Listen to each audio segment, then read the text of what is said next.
शिवसेना आता मुंबईची महापालिका काबीज केल्यानंतर त्यांचे मावळे बदलण्याची बातमी आहे। उद्धव ठाकरे पक्षांतर्गत मोठे बदल करायचे संकेत सूत्रांकडून मिळतात। शिवसेनेच्या आमदारांची फोनवर सविस्तर चर्चा करून उद्धव ठाकरेंनी मंत्र्यांच्या कामगिरीबाबत आढावा घेतल्याचं समजतं आहे। ऋत्विक भालेकर आपले प्रतिनिधी आपल्या सोबत आहेत। ऋत्विक, का हे बदल होणार आहेत, का मावळे बदलले जाणार आहेत आणि कोण मावळे कुठे जाणार आहेत किंवा नवीन शिलेदार कोण असणार आहेत?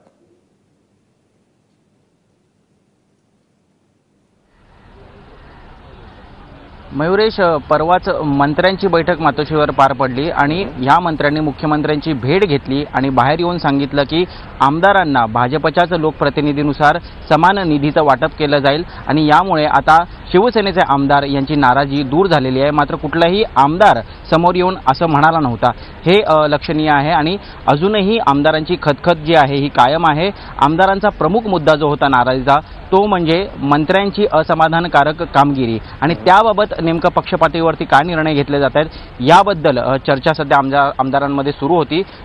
उद्धव ठाकरे यांनी स्वतः फोनवर काही नाराज आमदारांसोबत चर्चा केली, ह्या मंत्र्यांच्या कामाचा आढावा घेतला आणि महिनाभरात मोठे फेरबदल आणि चांगले फेरबदल पक्षांतर्गत होतील आणि मंत्रिमंडळात होण्याची चिन्ह जी आहेत ही उद्धव ठाकरेंनी वर्तवलेली आहेत। यामुळे आता कुठेतरी आमदारांना महिनाभरात काय फेरबदल होत आहेत याची उत्सुकता लागून राहिलेली आहे।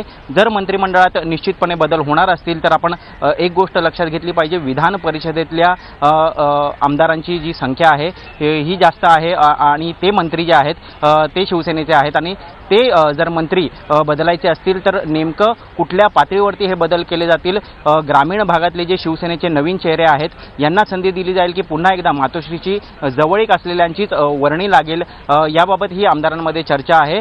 पण हे जे बदल करणार आहे शिवसेना पक्षप्रमुख ते डिप्लोमॅटिकली करतील की पक्षात जे मंत्री आहेत त्यांच्याकडनं सरळपणे राजीनामा घेतला जाईल, याबाबत चर्चा रंगलेली आहे। त्यामुळे येत्या महिन्याभरात नेमके काय बदल असतील आणि तारेवरची कसरत असणार आहे। पण काही नावं समजतायत की कुठल्या मंत्र्यांना नारळ मिळणार आहे किंवा त्यांना पक्ष कार्यालयामध्ये या असं सांगितलं जाणार आहे आणि कुठल्या आमदारांना मंत्रिपदाची माळ त्यांच्या गळ्यामध्ये पडणार आहे? निश्चितच जर नावच घ्यायची झाली मयुरेश तर विधान परिषदेतून जे निवडून आलेले आहेत अशांपैकी सर्वप्रथम जी नाराजगी व्यक्त यापूर्वीही झालेली आहे ते म्हणजे दीपक सावंत आहेत।